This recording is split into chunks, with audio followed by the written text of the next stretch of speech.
Every house, every king, and every battle has its own truth. But there are stories older than crowns, darker than the night, and more dangerous than any blade. They were never written in books. They were whispered to fire, to the trees, and to the dead gods. And today, we dare to uncover one of them. In the twilight after war, when crows picked at banners and bells tolled for kings long dead, the city of King's Landing lay restless beneath the weight of its own sins. Smoke still rose from burned streets. The smell of ash and blood hung over the alleys like a curse. The great and the low-born alike whispered of judgment. And in those days of ruin, when no Lord's word carried faith, a barefoot man came walking from the countryside, wrapped in rags, carrying nothing but a wooden bowl and a voice that promised redemption. He called himself the Sparrow. Some said he had once been a septon of little fame.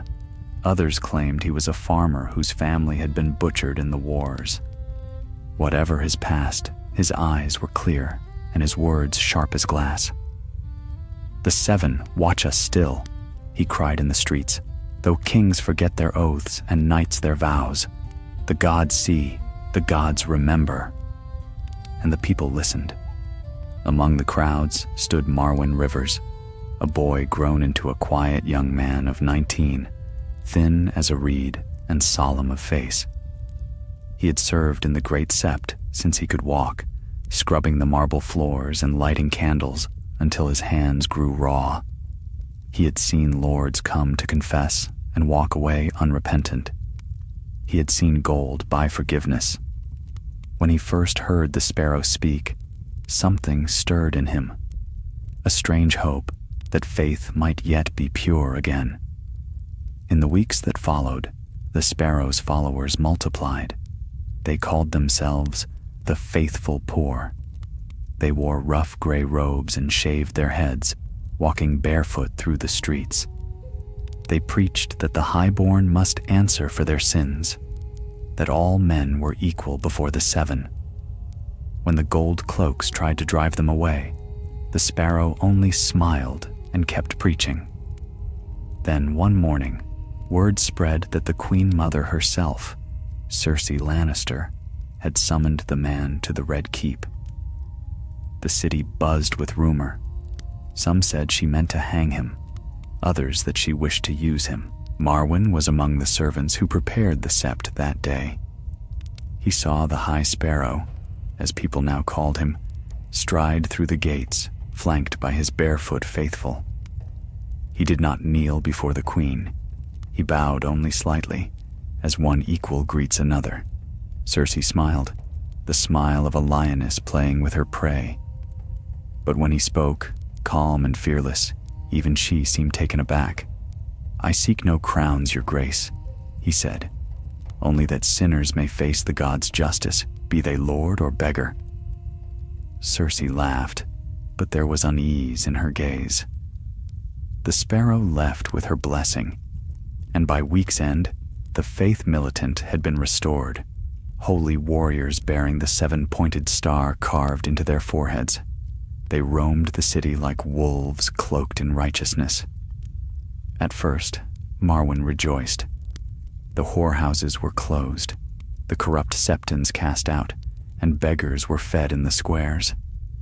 Yet soon, he began to see shadows behind the sermons. Men who questioned the Sparrow vanished. Merchants who refused to pay tithes were beaten bloody. And when a poor baker was accused of heresy for mocking a prayer, he was dragged to the steps of Baelor's sept and flogged until he no longer moved. Marwyn's heart turned heavy. He went to the High Sparrow himself, seeking truth. He found him in a candlelit chamber, reading from the seven-pointed star. The man looked up, his eyes kind, yet cold. "You doubt, child?" "I wonder," Marwyn said softly, "if mercy has no place among us." The Sparrow smiled, a thin, knowing smile. "Mercy is for the pure. The world has rotted Marwyn Rivers. If we do not burn the corruption away, it will choke us all." That night, Marwyn dreamed of fire. The sept's tall windows burned with green light, and the sound of bells turned to screams. When he awoke, sweat chilled his skin. Outside, the city bells were ringing for another sinner judged. A gold-cloaked captain found guilty of fornication, hung by his own sword belt from the sept steps. Days turned to weeks. The Sparrow's power grew like a creeping vine, curling around every noble house. Lords bowed to him, fearful of being branded unholy. Cersei herself began to tremble beneath his judgment, and whispers said he would soon call her to trial. Marwyn watched and waited, torn between belief and dread. He had wanted holiness, not this. Not power wearing the face of piety. One evening, while sweeping the sept, he overheard two sparrows speaking in hushed voices. They spoke of letters sent to the Reach, of alliances forged in secret. When Marwyn looked up, one of the men noticed him and smiled too kindly. "Go on, brother," he said. "The gods favor silence." But the look in his eyes was not holy. It was a warning. That night, Marwyn slipped into the sept's archives and began to search the sealed scrolls of the faith. What he found there made his blood run cold. Letters bearing the Sparrow's seal, written not to the 7 servants, but to the bannermen of House Tyrell. The High Sparrow had pledged his blessing and his army of the faithful in exchange for gold, food, and quiet obedience. Faith for sale. Justice traded for power. Marwyn folded the parchment with trembling hands. He knew now what he must do, but he also knew that once he left this place, the faith militant would hunt him like a heretic. And so, before dawn, with the city still shrouded in mist, Marwyn Rivers wrapped his cloak tight, whispered a prayer not to the 7, but to any god that might yet listen, and slipped into the shadows of King's Landing, where even holiness had teeth. Mist still veiled the sleeping city as Marwyn Rivers slipped through the crooked lanes of Flea Bottom, where dawn's light seldom reached and the stench of old sin hung thick in the air. His boots were scuffed, his robes torn where they had caught upon a nail, and the hood drawn over his head did little to hide the fear burning in his eyes. Behind him, the sept bells rang softly, not in mourning, but in warning. Somewhere within those towers, the High Sparrow would soon discover the theft of his letters. Marwyn's breath came fast. He knew the faith militant would hunt him. The 7's justice was swift, and it did not forgive betrayal. Yet he pressed on, clutching the folded parchments close to his breast, as though their truth might shield him from the blades that would soon seek his heart. By sunrise, he reached the outer gates, where farmers and merchants gathered to bring their wares into the city. Marwyn joined their ranks, hiding his shaven head beneath a tattered cap. The guards glanced at him, bored and half drunk, and let him pass. Beyond the city walls stretched the King's Road, a long gray ribbon winding north through rolling fields and charred villages. The land still bore the scars of war. Burned hovels stood like blackened teeth, and bones of the fallen gleamed white in the ditches. Marwyn had never been beyond King's Landing. Now the open road seemed as vast and merciless as the gods themselves. He walked until his legs trembled and the sun sank low. At last, near the ruins of an old inn, he found a patch of grass where the fireflies stirred. There he rested, unrolling one of the stolen scrolls to read by starlight. The words were written in the Sparrow's steady hand, full of pious phrases cloaking treachery. "May the Mother bless your harvests," one line read, "and may your swords be drawn when the faith calls for justice." Justice, Marwyn thought bitterly, or power. It was all the same now. He might have burned the letters then and there, but a deeper voice within him whispered no. Proof was his only weapon. Without it, he was but a madman raving against the gods. A rustle broke the night's silence. Marwyn froze, clutching the parchment. From the shadows stepped a figure cloaked in mail and dust, a tall man with a weathered face and eyes as gray as rain. His sword hung low at his hip, though his hand rested lightly upon the hilt. "Easy, boy," the stranger said. "I saw your fire from the road. Thought you might be a bandit, but you look more like a priest gone astray." Marwyn hesitated. "Who are you?" "Sir Adam Flowers," the man replied. "Bastard of Brightwater Keep. Once I wore a rose upon my breast and called myself a knight of the Reach. Now I wear dust." Marwyn had heard that name whispered among the orphans of the Sept, a knight who had fought for Renly Baratheon and vanished after the Battle of Blackwater. He lowered his guard, though wariness still pricked his heart. "I mean no harm, sir," he said. "Only passage from the city." Adam crouched by the dying embers and studied him. "Aye, and from the look of you, the city means plenty of harm to you. You've the look of a hunted man." Marwyn said nothing. The knight poured a measure of water from his flask and offered it. "I've no love for the faith," he said quietly. "If it's them you're fleeing, I'll not turn you in. Too many good men rotted in cells while sparrows preached of virtue." Marwyn drank, the cool water easing the dust from his throat. "You've seen them?" "Aye," Adam said darkly. "They came to the Reach, tearing down what was left of our peace. Called themselves servants of the gods, but they took what they pleased. Grain, gold, and girls too frightened to cry. I've seen zealotry wear a saint's smile." The fire crackled softly. For a time, they sat in silence, listening to the night. Then Marwyn spoke. "Sir Adam, I have proof the High Sparrow is no preacher, but a usurper of souls. He writes to lords in secret, trading blessings for allegiance. I mean to expose him." Adam's brow furrowed. "Expose him? Lad, he's the most powerful man in the realm. Even the queen bent her knee to him. You'd need more than parchment to tear him down." "I need truth," Marwyn said, his voice low yet firm, and those willing to hear it.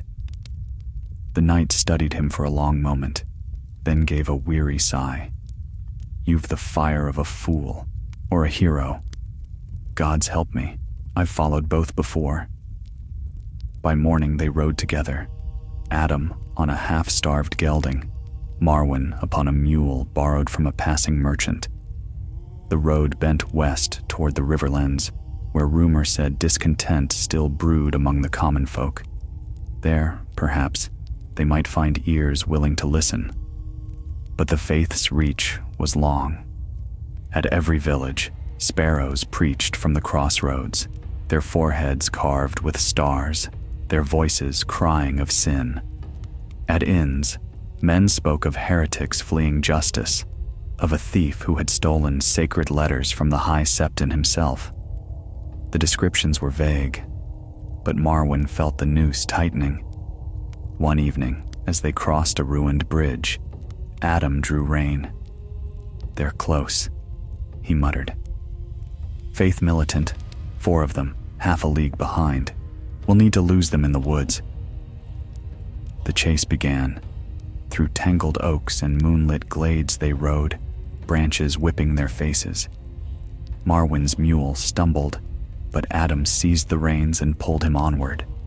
Behind them came the sound of hoofbeats and the cry of the devout. "For the 7! For purity!" When at last they burst into a clearing, Adam turned his steed. "Go!" he shouted. "Follow the stream south till it splits. There's an old sept in the marshes. Wait for me there." "But go!" Marwyn obeyed, heart pounding, as the knight wheeled his horse to meet the pursuers. The clash of steel rang through the trees, brief, brutal, and far too close. He ran until his legs gave out, collapsing by the streamside. The water was dark, the forest deep, and the cries of men faded into the night. When dawn came, the woods were silent. Only Adam's horse returned, reins stained with blood. Marwyn pressed a trembling hand to the beast's mane. "Forgive me, sir," he whispered. "Your fight is not in vain." He looked to the south, toward the marshlands where an abandoned sept was said to stand. The letters still rested against his chest, heavy as fate. There was no turning back now. He walked on, the rising sun behind him, the shadow of the high Sparrow ahead, a shadow that stretched long across the realm. The marshlands of the Blackwater Reach spread before Marwyn like a drowned kingdom, reeds whispering in the wind, water dark as tarnished silver, and the ruins of forgotten faith rising from the mire. For 3 days he wandered there, the mule lost to a bog, and the last of his bread gone to mold. Mist clung to him like a shroud, and each night he dreamt of the sept's bells tolling beneath a sky of fire. He followed the stream south as Sir Adam had told him, until the land grew still and strange. Frogs croaked among half-sunken stones, carved with faded seven-pointed stars. The air smelled of rot and memory. Then, at the edge of a stagnant pool, he found it. The old sept, broken but standing still, its roof sagging, its walls strangled by ivy. Inside, moss covered the altar, and sunlight poured through the cracks like pale wine. Marwyn fell to his knees, not to pray, but to rest. He laid the Sparrow's letters before him and stared at them in the dim light. The ink had begun to run, yet the meaning was clear enough. Promises of favor to lords of the Reach, gold for silence, blessings for loyalty. Each word burned his conscience anew. "Truth," he whispered, "will damn him." The marsh answered only with the call of distant cranes. As the days passed, Marwyn made the ruined sept his refuge. He patched the holes in the roof with reeds and hunted frogs for food. At night, he wrote copies of the Sparrow's letters, tracing the twisted words with careful hand. But loneliness weighed upon him, and doubt crept close. Could one man's truth stand against the voice that ruled a city? Against the faith militant, whose swords gleamed with conviction? On the 4th night, as he dozed beside a dying fire, a sound woke him. Soft footsteps, careful as a thief's. His hand flew to the dagger at his belt, but before he could rise, a voice spoke from the doorway. "Peace, brother.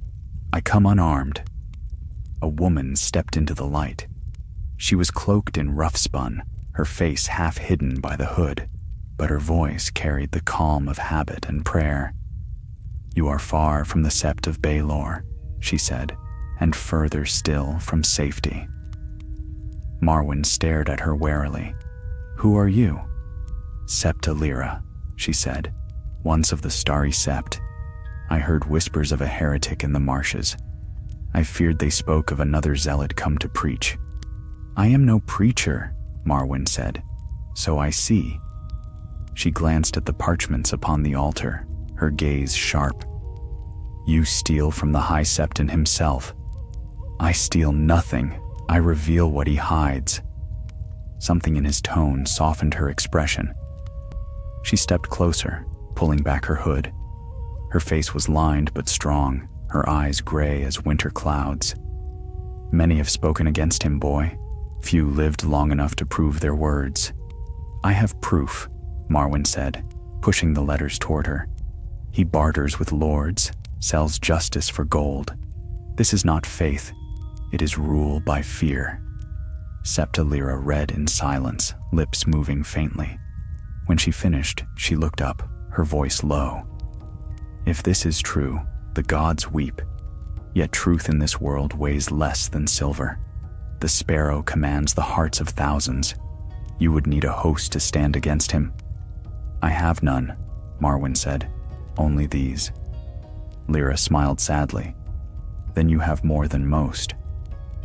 For a time she stayed with him, tending his wounds and sharing tales of the old faith, of the silent sisters who buried kings, and the smiths who forged swords in the name of the warrior. In her voice, Marwyn heard the echo of the world before it had drowned in power and pride. Hope, faint but living, began to kindle in him once more. Yet the marsh was not kind to secrets. One morning, Marwyn awoke to the sound of hooves splashing through the shallows. Lyra's hand gripped his shoulder. "They have found us," she hissed. Through the cracks in the wall, he saw them. 6 riders in gray, stars carved upon their brows, faith militant. The lead rider dismounted, his armor glinting with damp light. His voice carried across the water. "By the command of the High Septon, the heretic Marwyn Rivers is to be taken alive." Marwyn's heart hammered. Lyra pushed a small satchel into his hand. "The letters." "Go," she whispered. "The back wall. There's a hollow path beneath the stones. Run east until you find the river. The rest I will manage. I can't leave you. You must." He hesitated only a moment before obeying. As he slipped through the broken wall, he heard her step into the doorway, her voice ringing clear and defiant. "The gods see what you do." Steel clashed, and Marwyn ran. Through reeds and water, through mud that sucked at his boots, he fled while the marsh echoed with cries of faith and fury. When he reached the far bank, he turned and saw the sept burning. Smoke rose in a black column, staining the dawn sky. He fell to his knees, choking on ash and grief. Lyra was gone, yet her courage lived within him. He swore, beneath that smoke-darkened sky, that the High Sparrow would face the truth she had died for. For 3 days, he wandered eastward, following the river that wound toward the Crownlands. Along the way, he heard rumors carried by traders and beggars alike. The Queen Mother imprisoned, her trial near at hand. The High Sparrow preaching daily before crowds of thousands. The faith militant purging the city of all who doubted. Each tale deepened his resolve. The realm bent beneath the weight of one man's holiness, and none dared lift their heads, but Marwyn would. If no lord would listen, then he would go to the city himself and speak before all. He would place the Sparrow's words in the hands of his enemies, even if it cost his life. At last, near the ruins of an old bridge over the Blackwater, he found a camp of wanderers, soldiers turned brigands, ragged and armed. Their leader, a lean man with a scarred face, greeted him with wary amusement. "Another holy man come to save us?" "No," Marwyn said. "A man come to speak the truth." The leader laughed. "Truth feeds no stomachs, priest." "Then let it feed your vengeance," Marwyn said. "For the High Sparrow robs you, as he robs kings." That caught their ears. Around the fire, faces turned. When Marwyn told his tale of betrayal, of letters, of secret pacts with lords, the men muttered darkly. Some spat, others cursed. The leader leaned forward. "If this be true, you'll not live to tell it in King's Landing. But I like your fire, boy. Perhaps we can help you reach the city." Marwyn bowed his head. "Then may the Seven, or any god still watching, bless your blades." The man laughed again, low and bitter. "If the gods watch us, lad, they do so for sport. But come, we ride at dawn." And as the fire crackled and the stars wheeled above, Marwyn felt, for the first time in many moons, that fate had turned its gaze upon him once more, not with mercy, but with purpose. The High Sparrow ruled the hearts of men, but Marwyn now carried their fury, and in the game of gods and kings, sometimes fury was enough to set the world aflame. Dawn broke red across the horizon, staining the river like spilled blood.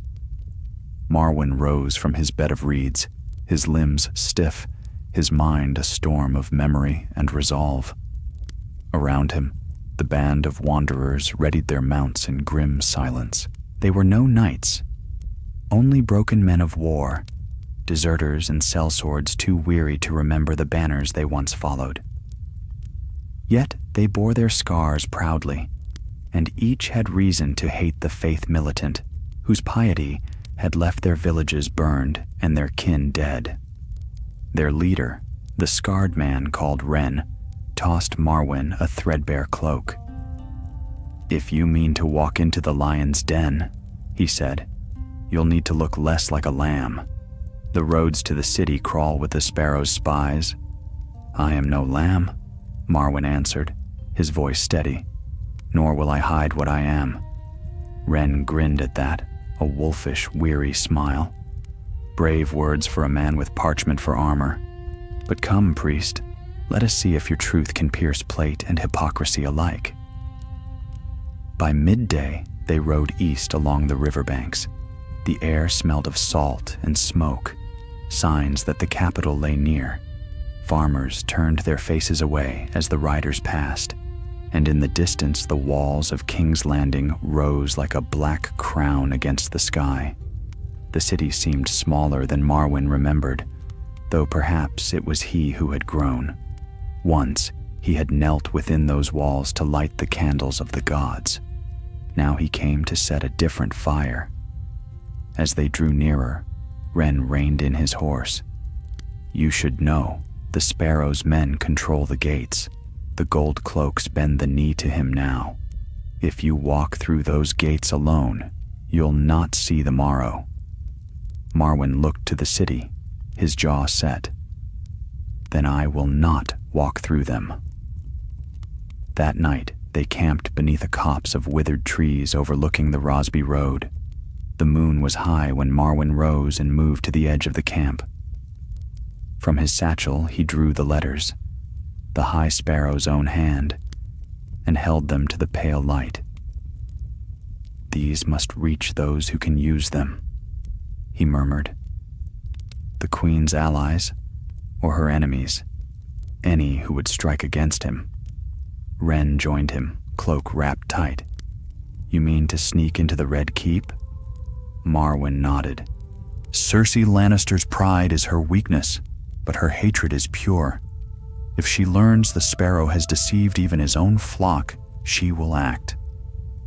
Ren chuckled dryly. "A dangerous ally, the lioness. She devours her cubs when hungry." "So does Faith," Marwyn replied. They slipped into the city the next evening by way of the river, rowing a stolen skiff through the filth-clogged mouth of the Blackwater Rush. The tide carried them beneath the walls, through a grate half-broken by rust. The stench was unbearable, but Marwyn barely noticed. His heart thundered with each stroke of the oars. Once ashore, they emerged into the narrow lanes behind the fish market. The streets were crowded despite the hour, beggars, sparrows, and silent sisters drifting through the gloom. Every wall bore the same symbol, the seven-pointed star, painted in soot and ash. Faith had become a net that smothered the city. Ren drew his hood low. "Keep your head down, priest. The devout have sharp eyes and sharper blades." They moved through the maze of alleys, avoiding patrols of the faith militant. At every corner, Marwyn felt the weight of unseen eyes upon him. The Sparrow's reach was everywhere, in the whispers of the poor, in the sermons shouted from the steps, even in the prayers muttered by frightened mothers. By the time they reached the lower bailey of the Red Keep, night had swallowed the city whole. The castle gates were guarded by men of the faith in place of gold cloaks, their armor plain, their faces grim. Marwyn's stomach knotted. He knew there was no way through without betrayal or blood. Ren placed a hand on his shoulder. "Wait here," he said. "I know someone within the kitchens. If she still breathes, she might grant us passage." Marwyn waited among the shadows, listening to the murmur of the wind against the walls. When Ren returned, he was not alone. A woman came with him, her hair bound in a kerchief, her hands red from years of labor. "This is Maria, once servant to Queen Margaery. She owes me a favor or two." The woman studied Marwyn closely. "You're mad to come here. The Sept is crawling with holy men. The High Sparrow sleeps beneath the very dome he built, surrounded by zealots. None approach him unbidden." "I do not need to approach him," Marwyn said, "only to place these letters where the right eyes may see them." Marya frowned. "Whose eyes?" "The Queen's." She hesitated, then nodded. "Cersei still keeps her chambers, though the Sept watches her closely. I can take you through the old tunnels, the ones that run beneath Maegor's holdfast. But once inside, you'll be on your own. Then that will be enough." They moved under cover of darkness, slipping through a postern gate into the keep's lower passages. The air was thick with dust and memory. Torchlight flickered along damp stone, throwing long shadows that danced like ghosts of kings long dead. At last, Marya halted before a narrow door bound in iron. "Beyond this lies the Queen's hall," she whispered. "Go swiftly and speak softly. If you're caught, the Sparrow's mercy will not find you." Marwyn thanked her, pressing one of the copies of the Sparrow's letters into her hand. "Keep this safe. If I fall, let it find the light." Then he entered the passage. The hall beyond was dimly lit, the air heavy with the scent of wine and fear. At its far end sat Cersei Lannister, alone save for a single lantern and a cup of red. Her golden hair had lost its sheen, cropped short as punishment, yet her eyes still burned with the pride of a lion. When she saw him, her gaze sharpened like a blade. "Who dares disturb the Queen Mother at this hour?" Marwyn bowed. "One who brings truth, your grace. Truth the High Sparrow hides." Her laughter was bitter. "Truth? I have drowned in it. What more can you show me?" He stepped forward and laid the letters upon the table. His hand, his seal, proof of his dealings with the lords of the Reach. He preaches purity and lives by deceit. Cersei's eyes flicked across the parchment, and for a heartbeat her mask slipped. Then she smiled, slow, dangerous. "So the pious crow feeds on carrion after all. You can use this," Marwyn said. "Expose him, destroy him." She rose, pacing like a caged lioness. "Oh, I will do more than that." Her gaze turned upon him, sharp as the edge of prophecy. "But tell me, boy, why bring this to me? Do you seek favor? Gold? Pardon?" "I seek only truth," Marwyn said quietly, "and justice for those he has burned." "Justice," she murmured. "A fine word. The Sparrow speaks of it too." She lifted one of the letters to the candle flame, watching the wax melt. "And yet in the end, it burns all the same." Marwyn's breath caught. "Your Grace?" She waved him silent. "Fear not, little Septon. I will see that this truth reaches every corner of the realm. Leave the rest to me." There was something in her tone that chilled him, something triumphant and cruel. Yet he bowed, believing her words. As he turned to leave, he glanced back once more. Cersei held the burning parchment between her fingers, her eyes fixed on the dancing flame. "May the gods judge him," he said softly. Cersei smiled, her lips curving like a serpent's. "Oh, they will, child, they will." And as Marwyn vanished into the tunnels below, the Queen watched the letters turn to ash, their secrets rising like smoke toward the vaulted ceiling. Above, the bells of the Sept of Baelor began to toll, slow and solemn, not in warning this time, but in promise. For in King's Landing, judgment was coming, and it wore a crown of wildfire. The dawn that followed was pale and hollow, a sickly light that seemed to crawl rather than rise. From the hills beyond the Blackwater, Marwyn watched the city stir awake. The bells of the sept tolled as they did every morning, though now each note seemed to weigh upon his chest like a stone. The river glimmered dull beneath the sky, and the smoke from the city's chimneys drifted eastward, curling like dark omens. He should have felt triumph. The letters were delivered, the truth placed in hands that could wield it like a sword. Yet unease haunted him still. Cersei's eyes had not been those of a woman seeking justice. They had been the eyes of vengeance long denied, of a predator waiting for the kill. Ren joined him by the water's edge, gnawing on a crust of bread. "So, you gave your truth to the queen. Did she swoon at your holiness?" Marwyn said nothing for a moment. Then, quietly, "She believed me. Or said she did." Ren snorted. "Lannisters believe only what profits them. If she smiled, it was because she saw how to turn your truth into a knife for her own enemies." Marwyn stared toward the city walls, where banners of the faith fluttered in the wind. "If it cuts the High Sparrow, I care not whose hand holds the blade." The knight studied him, eyes narrowed. "Be careful, priest. I've seen men set out to kill monsters and become monsters themselves." Days passed, and news from the capital spread like wildfire. The queen was to stand trial before the gods, accused by the High Sparrow himself. The faith militant swarmed through the streets, preaching purity, demanding silence. But behind the walls of the Red Keep, whispers began. Of secret meetings, of strange movements in the cellars beneath the sept. Ren returned one evening from a tavern, his expression grim. "The city's on edge," he said. "The queen's servants vanish by night. Some say she's gone mad, others that she plans to flee. But there's talk too of wagons being moved beneath the sept, wagons that come and go without blessing or witness." Marwyn frowned. "Wagons? What kind?" "No one knows. But I saw one myself, iron-bound, guarded by men loyal to the queen. They took it to the cellars beneath Baelor's dome." A chill ran through Marwyn's spine. "Wildfire?"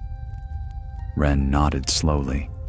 "Aye, the same fire that burned Stannis' fleet. If the rumors are true, she means to burn her judgment rather than face it." Marwyn rose at once, heart pounding. "Then we must stop her. Whatever evil the High Sparrow has done, this would be worse. Thousands will die." Ren caught his arm. "And how do you mean to stop her? March into the Red Keep and beg her to spare them? She's far beyond prayer now, lad." But Marwyn shook free. "If the gods won't act, then men must." That night, he set out alone. The streets were alive with tension, pilgrims chanting beneath the steps of the sept, beggars muttering prayers for mercy. Lanterns glowed faintly through the mist. Every corner bore the mark of the seven, though faith now seemed a hollow shell, trembling before the storm. At the foot of the hill of Baelor, Marwyn paused. The great sept loomed above, its crystal spires reaching for the heavens, gleaming faintly even in the gloom. He remembered sweeping those halls as a child, dreaming that the gods themselves watched through the glass. Now it felt like a tomb, and within it, the dead were yet to burn. He found the servants' passage at the side gate unguarded, the iron lock already broken. Torchlight flickered faintly below. As he descended, the air grew heavy and foul, thick with the tang of brimstone. Then he saw them, green glass jars stacked like jewels, hundreds upon hundreds, filling the crypts from wall to wall. The faint light danced within their depths, alive and hungry. Wildfire, enough to level the city thrice over. A voice echoed through the chamber. "Beautiful, is it not?" Marwyn turned sharply. Cersei Lannister stood in the archway, clad in mourning black, her hair bound in gold. Her expression was calm, almost serene. "The gods love fire," she said. "They cleanse with it, as they cleansed my father's enemies, as they will cleanse mine." "You cannot do this," Marwyn said.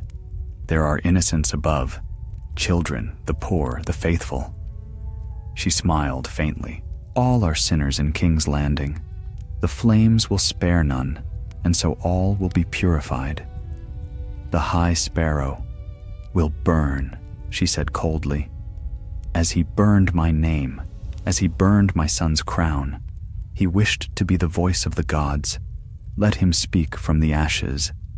Marwyn stepped forward. "You'll destroy everything. You'll damn your soul."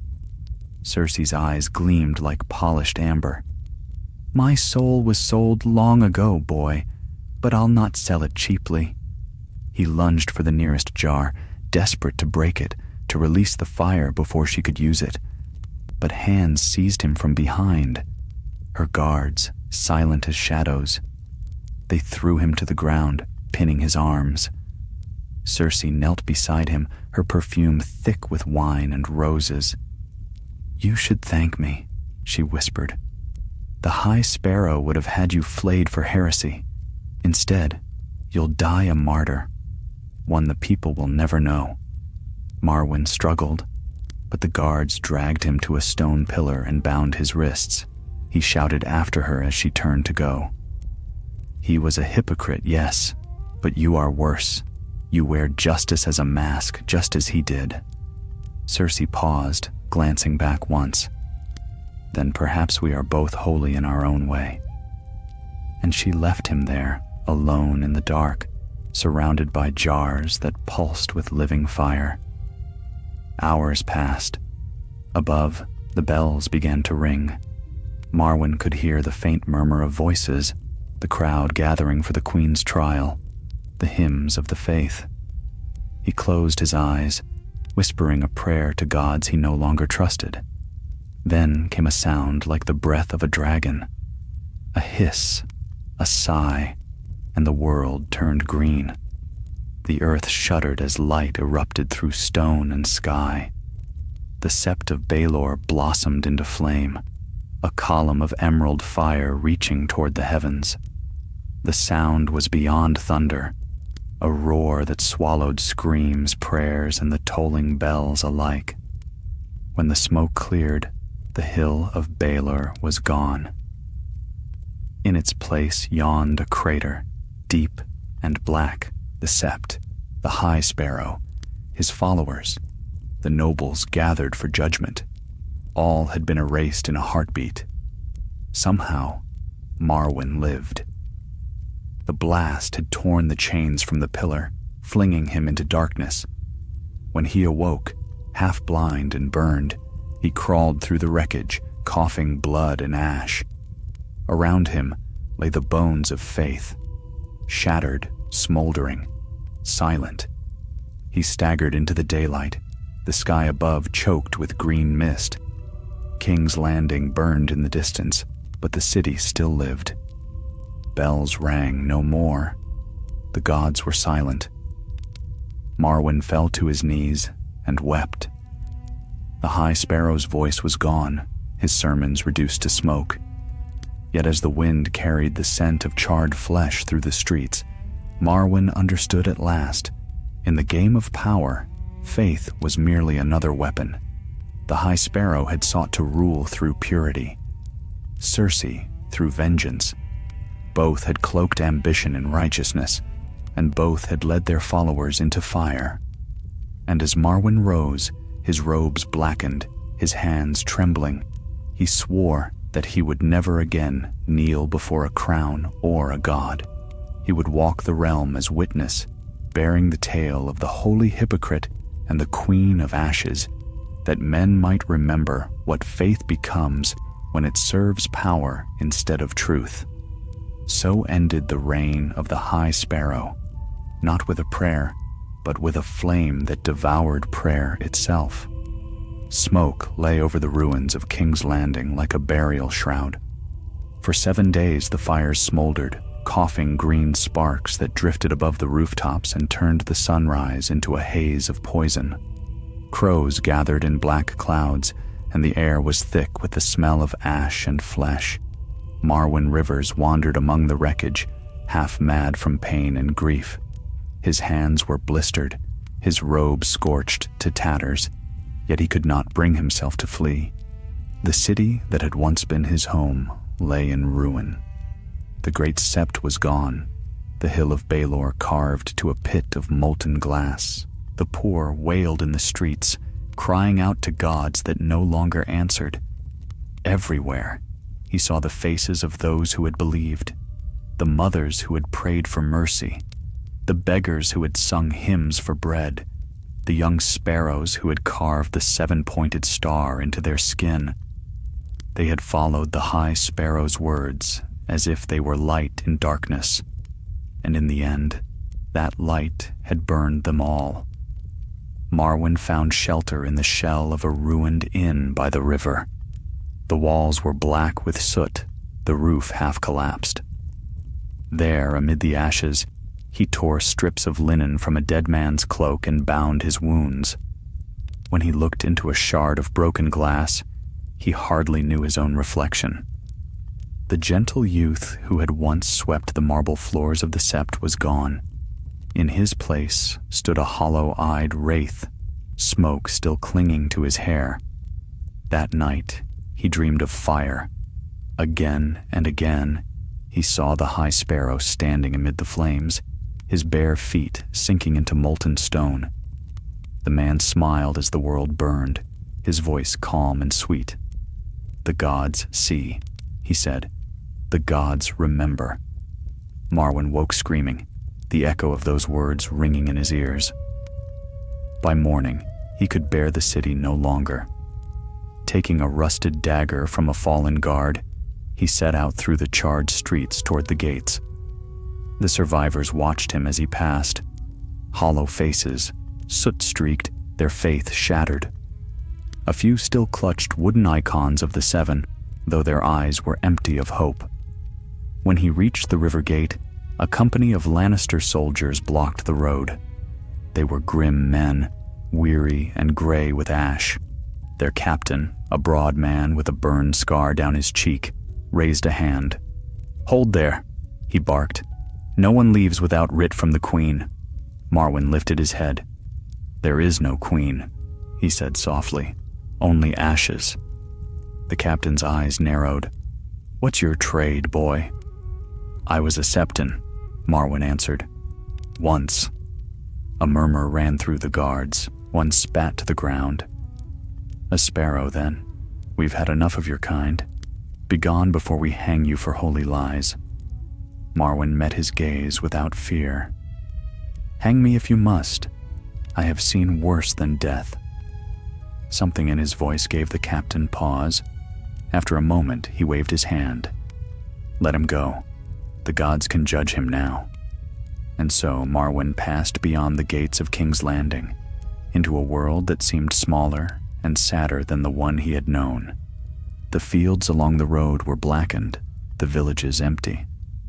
Crows watched him from the trees as he walked, their wings whispering like forgotten prayers. He followed the road west for many days, sleeping beneath hedges and drinking from rain puddles. Once, he found a shrine to the Seven toppled and defaced, the faces of the gods hacked away, the altar smeared with blood. A sign hung from a branch nearby, painted with a crude crown of thorns and the words, "No gods, no kings." The realm had lost its faith. In the third week of his wandering, Marwyn came upon a village by the edge of a lake. The place was quiet, the houses shuttered, yet a few lights still burned. He entered the tavern and found a handful of folk within, farmers, a smith, a woman with a child in her arms. They stared at him as he stepped inside, for his robe still bore the faint trace of a seven-pointed star. The innkeeper, a broad-shouldered man with grizzled hair, scowled. "We've no room for preachers here. The last one brought doom enough." "I am no preacher," Marwyn said. only a man who has seen what faith can do. That earned a few mutters, but no one drove him out. The innkeeper grudgingly gave him a cup of watered ale. Marwyn sat by the fire, its warmth a strange comfort. After a time, the woman with the child spoke. "Is it true then?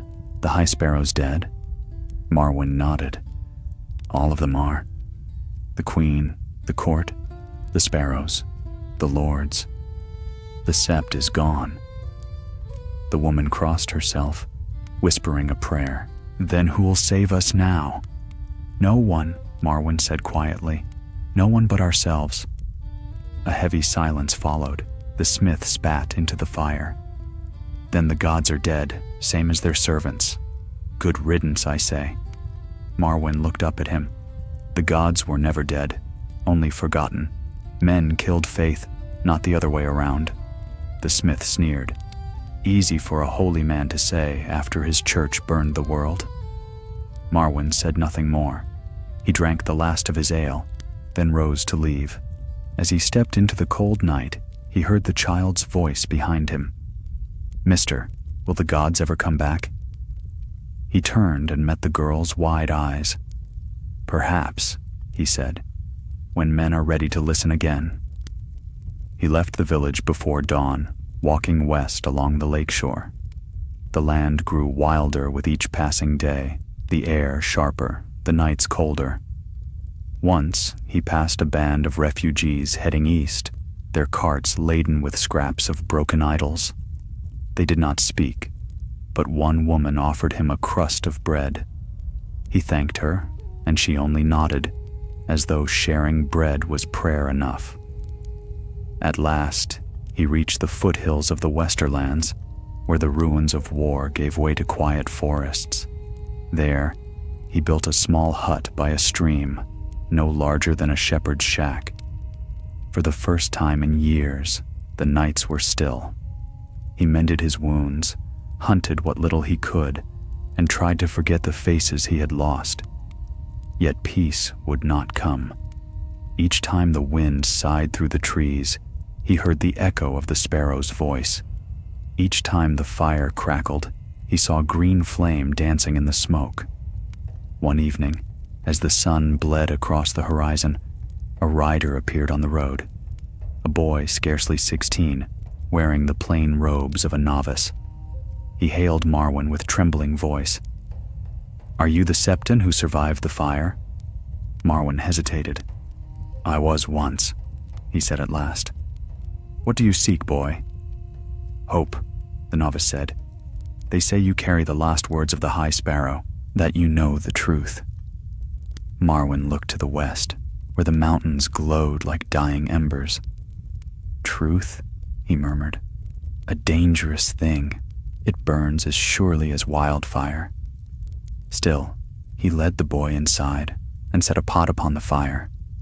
As the flames danced between them, Marwyn told his story, not of miracles, but of men, of how faith could be forged into chains and piety into poison. The boy listened in silence, wide-eyed and pale. When the tale was done, Marwyn placed a hand upon the youth's shoulder. "Remember what I say, and remember it well. Holiness does not dwell in stone or crown. It lives, if anywhere, in mercy, and mercy is what men forget first." The boy nodded, and for the first time in many years, Marwyn smiled.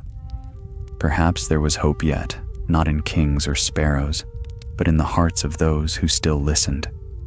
The High Sparrow was dead, and the city burned, but the tale of his fall would live on, not as scripture, but as warning. For in every age, new sparrows rise, cloaked in righteousness, speaking of salvation while dreaming of power. And somewhere beyond the ashes of King's Landing, Marwyn Rivers kept his vigil, the last witness of a faith consumed by its own fire. Winter had crept into the bones of the land by the time Marwyn left his lonely refuge. The first snows dusted the forests of the Westerlands, blanketing the hills in a ghostly calm.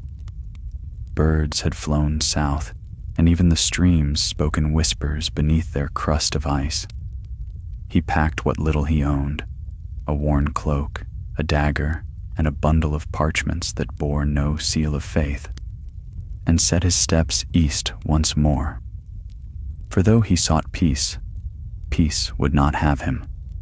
Rumors drifted upon the wind, dark and restless, of broken lords carving out petty kingdoms, of starving peasants turning to banditry, of new prophets rising from the ruins of faith, each claiming the gods had spared them for some holy purpose. The world was hungry again, hungry for someone to follow. On the fourth day of his wandering, Marwyn came upon a village half buried in snow. The place had no name he could see, only a crooked wooden sign swinging in the wind. Smoke curled from a few chimneys, and children's laughter carried faintly through the cold. It was strange to hear joy in such times. He found an inn there, small and warm, where travelers huddled near the hearth. The innkeeper, a broad woman with a missing tooth, served him hot broth and hard bread. When she learned he had come from the east, her eyes widened. "Is it true?" she asked, leaning close. "That the god's own house burned? That the queen herself vanished in the fire?" "It is true," Marwyn said softly. "The high Sparrow and all his flock were consumed." The room fell quiet. A man by the window spat into the ashes. "Good riddance. They came through here once, preaching their piety and taking our grain, called it a tithe. When we had nothing left, they took our sons to wear their damned stars." A murmur of agreement rippled among the patrons. Marwyn said nothing.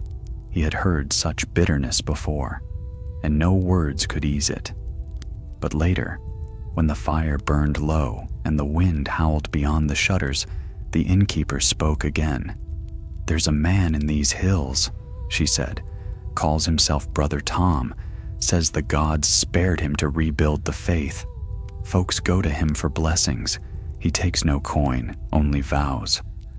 Marwyn's heart sank. "Vows?" "Aye," she said, "to serve the seven, or so he claims. But those who go to him don't come back. Some say he's building an army, like the old Sparrow did." That night, Marwyn lay awake, staring at the rafters. The firelight danced across the beams like green ghosts. He thought of the High Sparrow's sermons, of the same honeyed words clothed in humility and righteousness. History was repeating itself already, and men were too blind to see. Before dawn, he rose and left the inn, taking the mountain path north where Brother Tom was said to dwell. Snow fell thicker as he climbed, muting every sound. The forest grew dense, the trees ancient and watchful. At last, through the falling white, he saw a flicker of firelight, a camp upon a rocky rise, surrounded by crude tents. A dozen men stood guard at its edge, their foreheads marked with fresh-carved stars. When Marwyn approached, one raised his spear. "Halt! Who comes to Brother Tom?" "A traveler," Marwyn said, "and a seeker of truth." The guards exchanged glances, then led him into the camp. At its center stood a makeshift altar of stone, and behind it, a man cloaked in rough-spun robes. He was broad of shoulder and bearded, his hair tangled and shot with gray. Yet his eyes gleamed with fervor, and his voice carried easily through the snow. "Another pilgrim," he said, spreading his arms. "Welcome, brother. The gods have sent you to us." Marwyn bowed slightly. "The gods send many things, Brother Tom. But I wonder which you serve, the gods or their memory." The man's smile did not falter. "I serve what was broken, and I shall rebuild it. The faith has fallen, but not forever. The High Sparrow was weak, a dreamer who mistook purity for strength. I am no dreamer. I will make the faith feared again." Marwyn's stomach turned. "Feared? Respect," Tom said calmly, "and fear are sisters. Men obey both. He stepped closer, his breath steaming in the cold. You were a Septon once. I can see it in your eyes. Join me, and you will see the gods restored to glory. Together, we shall cleanse this realm of unbelievers. Marwyn looked at the faces of the men nearby, hollow-eyed, hungry, desperate. He saw in them the same blind devotion that had followed the High Sparrow to the flames. He shook his head. You build your altar upon bones. The faith was not broken by sin, Brother Tom. It was broken by men who mistook themselves for gods. A murmur of anger swept through the camp. Tom's smile vanished. Blasphemy, he said softly. You mock the seven themselves. I mock no gods, Marwyn said. Only the men who pretend to speak for them. Tom raised his hand. Bind him. The fire will cleanse his tongue. The guards moved forward, but Marwyn was quicker. He snatched a burning branch from the nearest brazier and swung it in a wide arc. The men fell back, cursing. Smoke filled the air. Marwyn hurled the torch into the altar. The dry wood caught at once, flames licking upward like hungry serpents. See your faith, he shouted. It burns as easily as before. The camp erupted in chaos. Marwyn fled into the trees, the shouts of the faithful echoing behind him. Snow blinded him, branches tore his cloak, but he did not stop until the fire's glow was lost behind the ridge. When at last he fell to his knees in the snow, the silence was complete. He knelt there long, his breath fogging the air, his body shaking with exhaustion. He had thought himself empty of rage, but now it burned again, fierce and cold. There would always be another Sparrow, another Tom, another man cloaked in holiness who sought to rule through fear. The faces changed, but the hunger did not. When dawn came, the forest lay still and silver beneath the rising sun. Marwyn rose and turned his face north, toward lands where even the faith held little sway. The neck, the swamps, the lonely moors where the old gods of the trees still whispered. Perhaps there, he thought, he might find some truth untainted by men. As he walked, the snow began to fall again, soft and endless, covering his tracks behind him. His breath came slow, his limbs weary, but his heart, for the first time in years, felt steady. He was no longer a Septon, nor a Sparrow, nor a servant of any crown. He was simply Marwyn Rivers, a man walking the long road between faith and doubt. And though the world was broken, though its fires still smoldered, he knew that somewhere in the ashes a spark yet lived, not of zeal or pride, but of something smaller and purer, mercy. He carried it like a lantern in the dark, and its light, though faint, did not die. The North welcomed few travelers, and fewer still who came with nothing but faith in tatters. Weeks passed as Marwyn crossed the neck, where the ground turned to bog and the trees grew out of water. Mist hung heavy among the reeds, and strange cries echoed at night. Frogs, owls, or spirits, he could not tell. The air was thick with the smell of damp earth and secrets. He followed the ancient causeway north, where broken stones jutted from the mire like the bones of giants. The towers of the old marsh kings had long since fallen, their halls drowned beneath the waters. Only the crannogmen remained, hidden and watchful in their floating huts. Once he glimpsed them from afar, lean figures paddling narrow boats, boughs across their laps, faces painted green and brown. They did not call out, nor did he. The land itself seemed alive, whispering through the rushes, breathing through the mist. The faith of the seven had never ruled here. The old gods still held their ground. The faces carved into weirwood trunks watched from the shallows, pale as ghosts, their eyes bleeding sap. Marwyn could not decide if he felt comfort or fear beneath their gaze. He traveled by day and made his camp on patches of high ground by night. Once, as he sat beside a small fire, he thought he heard singing, low and mournful, carried over the water. The words were lost to distance, but the sound stirred something deep in him, older than the seven, older perhaps than men. The next morning he awoke to find a spear pressed against his throat. A man stood over him, cloaked in furs and mud, his eyes sharp as a hawk's. "You do not belong here," the stranger said. His voice was quiet but certain. "Few southerners dare the swamps." Marwyn raised his hands. "I mean no harm. I seek only passage north." The man studied him a moment longer, then lowered the spear. "North is a hard road for those with soft hearts. Come, the mists will swallow you before sundown if you wander alone." Marwyn followed him through the bogs to a cluster of reed huts rising from the water. Smoke drifted from their thatched roofs, and small fires glimmered between them. The crannogmen watched him with wary curiosity. Children peered from behind woven walls, their eyes wide and bright. The man led him to a larger hut where an elder sat weaving nets. Her hair was white as snow, her skin the color of old bark. She looked up when they entered, her gaze keen as the edge of a knife. "Another seeker," she said.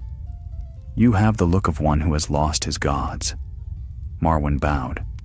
"Perhaps I have, Mother, or perhaps they lost me." She smiled faintly. "Sit and tell me your tale. The swamps have time enough to listen." And so he did. He spoke of King's Landing and the High Sparrow, of the septs burning and the hollow faith that had ruled men's hearts. He told her of Brother Tom and the fire that followed him, of zeal and vengeance wearing holy masks. When he finished, silence filled the hut, broken only by the slow drip of water from the roof. The elder leaned forward. "You have walked far in shadow, Marwyn Rivers, but tell me, what do you seek now? Forgiveness, purpose, or an end to wandering?" He hesitated. "I seek truth," he said at last, "one that no crown or church can twist." "Truth," she echoed softly, "is not found. It is remembered." She rose, slow but sure, and motioned him to follow. Outside, the night had fallen. The moon hung low, silvered and thin.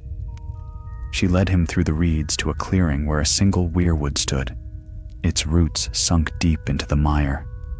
The tree's face was old and worn, its carved mouth drawn in sorrow. Beneath its boughs, the water glowed faintly red where the sap had bled into the pool. "These are the old gods," the woman said. "They do not speak with words nor demand tithes. They remember." Marwyn knelt before the tree, feeling its presence like a slow heartbeat through the earth. "What do they remember of men like me?" he asked. "That you are dust," she said, "and yet you dream." She left him there beneath the weirwood, and Marwyn stayed long into the night. The wind sighed through the branches, and in that sound he thought he heard whispers, faint and distant, like voices calling from another age. He did not understand the words, yet their meaning touched his soul. When dawn came, the elder returned. "You have been seen," she said. "The old gods have marked your path, but the world of men still burns, and even the north will not stay untouched. Winter comes, and with it, hunger. You must decide what you are, wanderer or witness." Marwyn rose slowly. "If the gods remember, then perhaps someone must remind men. I will go where I am needed." The woman nodded. "Then take this." She handed him a small wooden token, carved with the face of the weirwood. "It will remind you that truth, once known, cannot be unlearned." Marwyn thanked her and departed, following a path that wound through the bogs toward firmer ground. the air grew colder with each mile. He passed frozen lakes where fish swam sluggishly beneath the ice, and fields of reeds that rattled like bones. At times he thought he heard the howling of wolves far to the north. After many days he reached the edge of the moors, where the land rose into gray hills. There he met travelers heading south, gaunt men wrapped in furs, their faces drawn with hunger. They spoke of raids from the wilds, of ghostly riders seen beneath the northern lights. The old powers were stirring again, they said, and even the weirwoods whispered of it. Marwyn listened, though his heart was weary. The realm had known too much of faith and fire, and now it trembled before something colder still. Yet he pressed onward, drawn by a sense he could not name. One evening, as the sun sank behind the hills, he came upon the ruins of a hold-fast. The gate was broken, the walls crumbled. Within, a few families huddled around meager fires, their breath misting in the cold. A boy saw Marwyn's token and pointed. "Are you a priest of the trees?" Marwyn shook his head. "No, only a man who listens." The boy's mother looked up. "Then listen to this. Our men have gone north and not returned. The snows come earlier every year. We pray to any gods who'll hear, but none answer." Marwyn knelt beside their fire, the token heavy in his hand. "The gods remember," he said softly, "but sometimes they wait for men to act first." He stayed with them that night, mending their fences and sharing what food he had. When he left at dawn, the boy ran after him, pressing a small stone into his palm, smooth, round, and carved with a crude star. "For luck," the boy said. Marwyn smiled. "Keep your luck, child. You'll need it more than I." He walked on, the wind biting at his cloak, until the holdfast was lost behind him. Ahead lay only snow and silence, the endless white road north. In his heart, he felt neither faith nor despair, only the slow, steady rhythm of purpose. The gods of stone and flame had fallen, but the world endured. And in that endurance, he sensed a truth older than prayer. That the gods remember, yes, but so do men. And as long as one soul walked the land who remembered what blind faith had wrought, the fire of wisdom would not go out. Snow fell in thick, whispering veils as Marwyn journeyed deeper into the north. The air was sharp enough to cut the breath from his lungs, and the world seemed carved from frost and silence. Days passed without the sight of another soul, only the endless white and the dark trees that bowed beneath their burden of ice. His cloak had grown stiff with cold, his beard rimed with frost, yet still he walked northward, driven by a calling he could neither name nor deny. He crossed frozen rivers and valleys blanketed in snowdrifts taller than a man. Once, he glimpsed a herd of elk moving through the haze, their antlers like crowns of bone. Another time, a wolf watched him from a ridge, huge and pale, its eyes yellow as fire.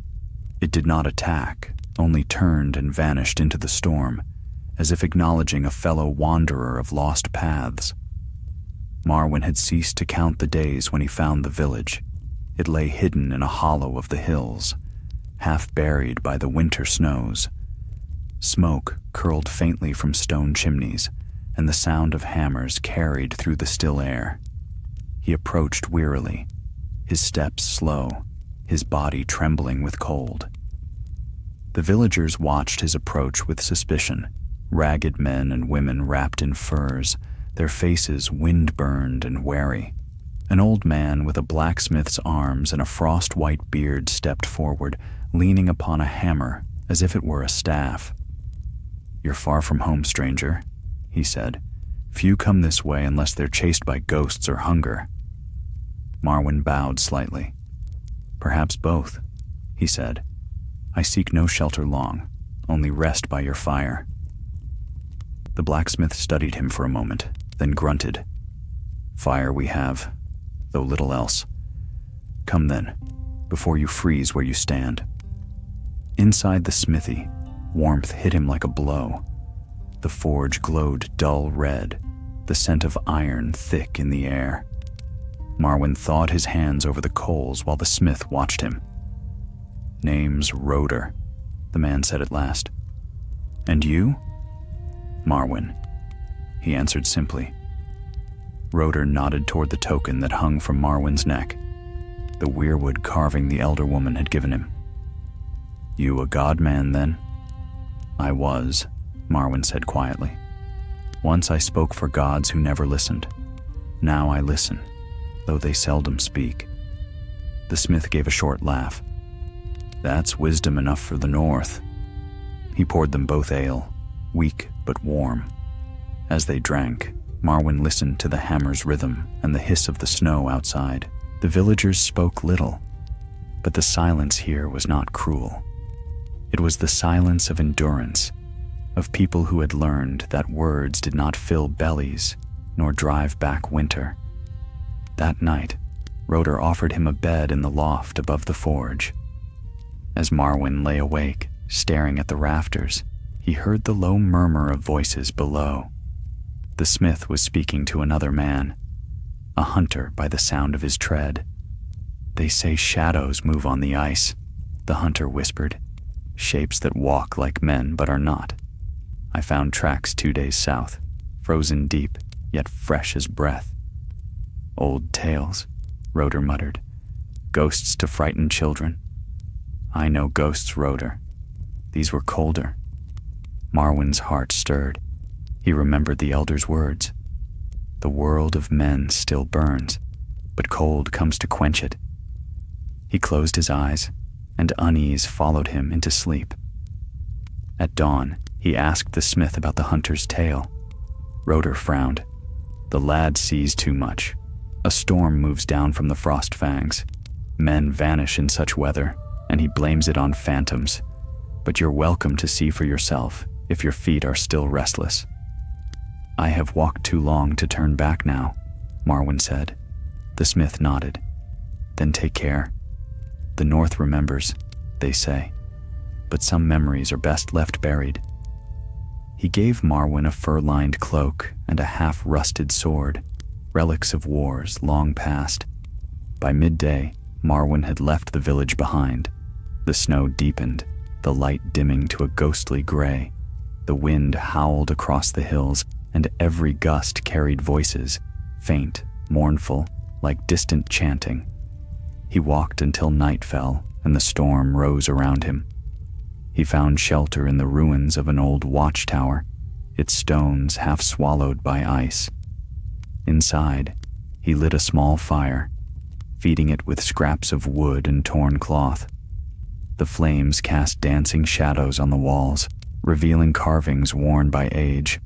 A dire wolf, a weirwood tree, a sword wreathed in flame. Signs of the old North, older than any sept or crown. As he drifted toward sleep, the wind changed. It came soft now, almost whispering, and he heard a voice, faint, echoing through the stones. "Marwyn Rivers." He sat up sharply, heart hammering. The fire still burned, but the shadows had changed. Across from him stood a figure, tall, robed in gray, its face hidden by a hood of frost. When it spoke again, its voice was neither man nor woman, but something in between, the voice of the cold itself. "You walk in search of truth, and truth has found you." Marwyn rose slowly. "What are you?" "I am memory," the figure said. "The North remembers, and through me it speaks." Marwyn's breath fogged in the air. "Then speak. Tell me what you would have me know." The figure raised a hand, and the air shimmered. Around them, the ruined tower fell away, and Marwyn stood upon an endless field of ice beneath a sky of green flame. Shadows moved within the storm, tall, pale shapes with eyes like blue stars. The earth groaned beneath them, frozen tears falling from the heavens. "Once," said the voice, "men made gods of their fear. They built faith from fire and stone, and it devoured them. Now comes the cold faith, the silence of death. The gods of ice wake from their long sleep, and men will again kneel, not to holiness but to terror." Marwyn's heart beat fast. "Then what must be done?" "Remember," the voice whispered. "Remember and speak. Fire burns and is forgotten. Cold endures." The vision faded.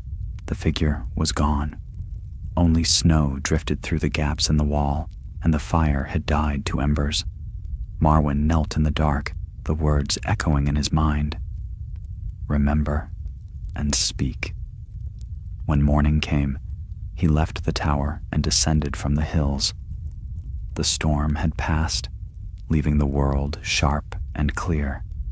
He did not know whether he had seen a dream or a prophecy, but the memory of it burned brighter than any sermon he had ever heard. As he walked, he thought of the faith's flames and the old god's roots, of fire that consumed and ice that preserved. Perhaps truth lay not in one or the other, but in the space between, in the fragile warmth that men made for themselves against the dark. By the time the sun rose high, he saw smoke in the distance, not from a hearth, but from burning. A village lay ahead, half devoured by fire. The few who survived were already fleeing south. Among them, Marwyn saw the hunter from Roder's Forge. His eyes were wide with horror. "They came from the snow," the man gasped. "Not men, things, eyes blue as glass. They burned, and the flames did nothing." Marwyn felt the blood drain from his face. The memory's warning returned, cold and clear.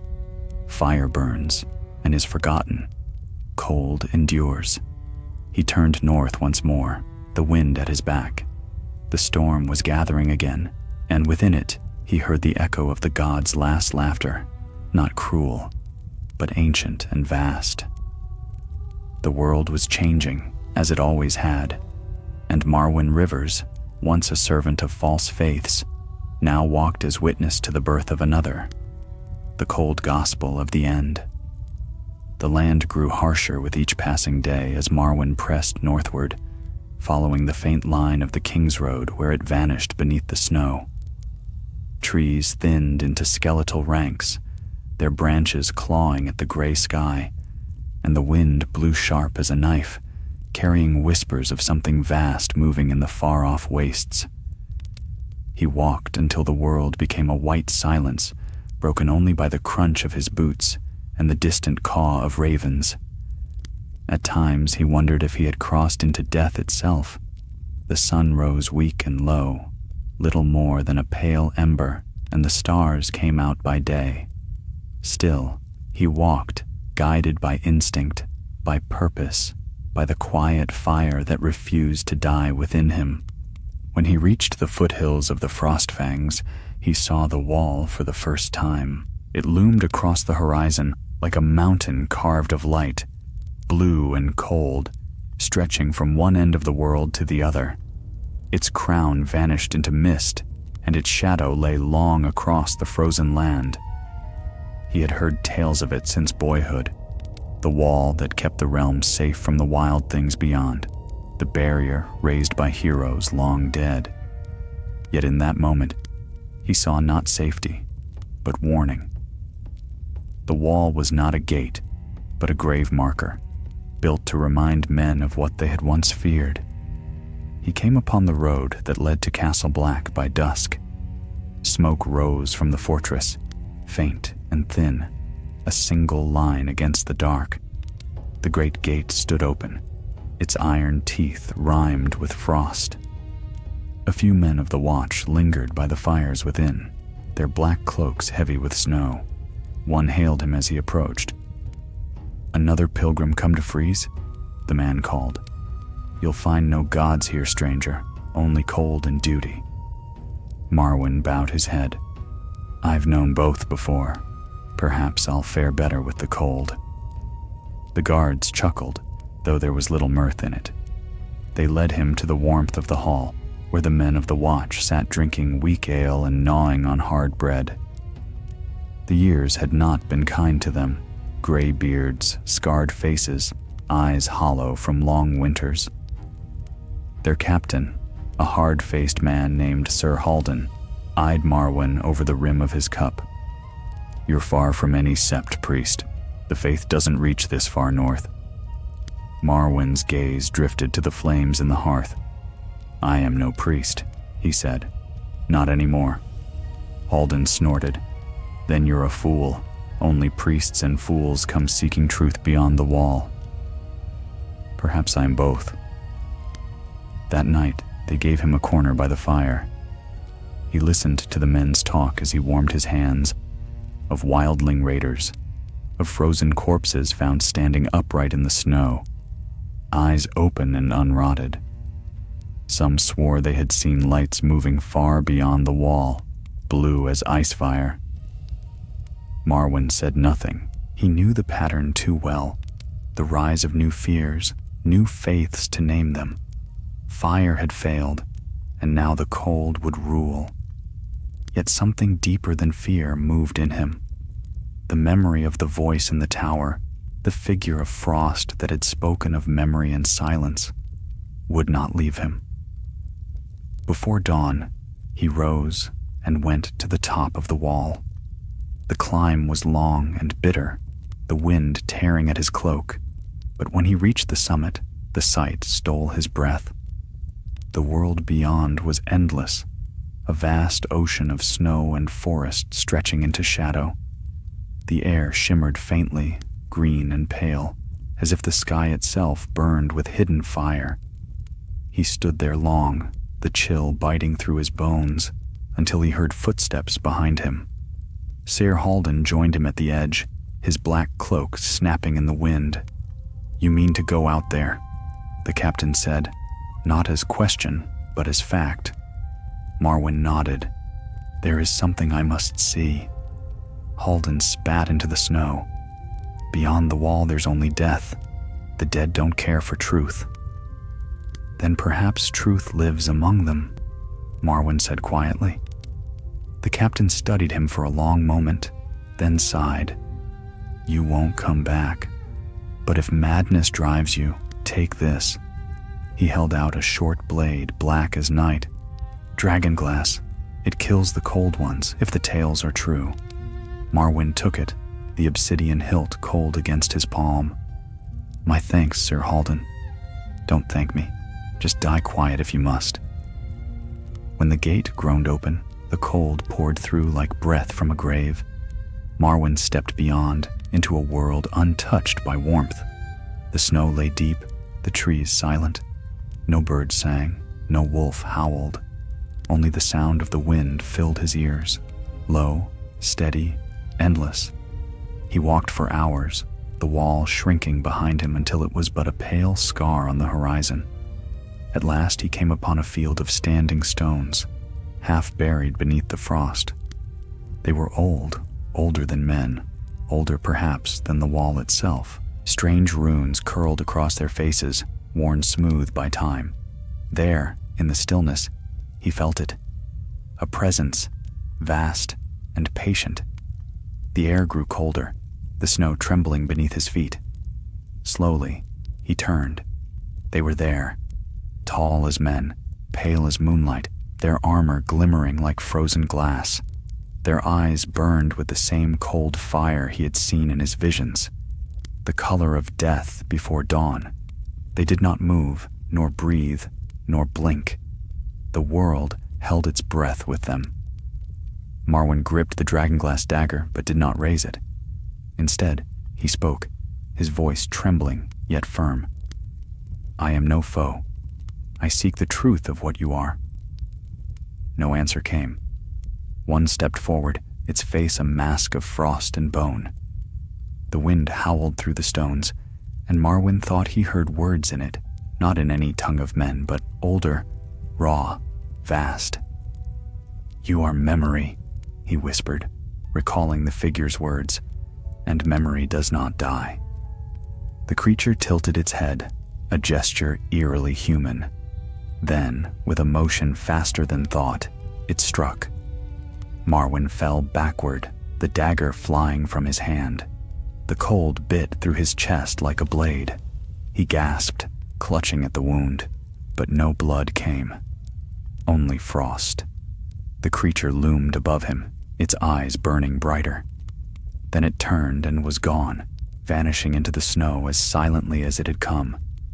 Marwyn lay there for a long time, his body shaking. He should have died, yet some spark within refused to fade. The cold seeped through him, but it did not claim him. Instead, he felt a strange calm, as if the frost itself whispered in his veins. When he rose, the world seemed sharper, clearer. The pain was gone. His breath no longer steamed in the air. He looked toward the north, where the aurora burned across the sky like green flame. The words returned to him. Fire burns and is forgotten. Cold endures. He turned south, toward the wall, toward men who still clung to warmth and fear. They would not know him now. He would be something other, a bridge between fire and ice, between faith and memory. For in that frozen place, he had seen what the High Sparrow never could, that gods were not mercy or vengeance, but memory itself. And memory, like the cold, never dies. Marwyn Rivers walked on through the snow, leaving no footprints behind. The sun rose over the wall like a wounded eye, its pale light glinting upon the vast fields of snow. From the shadows of the frost-bitten pines, a lone figure moved southward, slow, deliberate, tireless. Marwyn Rivers no longer felt the cold. It whispered through him, a part of him now, like breath that had turned to ice. He left no tracks in the snow, though his cloak billowed behind him in the bitter wind. It had been days since he crossed back through the haunted woods beyond the wall. He remembered little of that crossing, only the vast silence, the faint sound of heartbeats that were not his own, and the green shimmer in the air as he emerged through the gate that the Black brothers had long since abandoned. Castle Black was deserted. The fires were dead, the doors half buried in snow. Ravens perched along the walls, their cries sharp and lonely. Marwyn found no living soul, only the signs of flight. The watch had gone south, leaving their posts as winter swallowed the world. He descended into the empty hall and kindled a flame from the ashes. The light cast his shadow long across the stones. For the first time since the cold had touched him, he studied his reflection in the steel of a fallen sword. His face was the same, yet not. His eyes glimmered faintly, not the blue of the dead, but pale gray shot through with white. The mark of the frost lingered there, but his mind remained his own. He whispered to the flame before him. Fire and cold, life and death, both remember.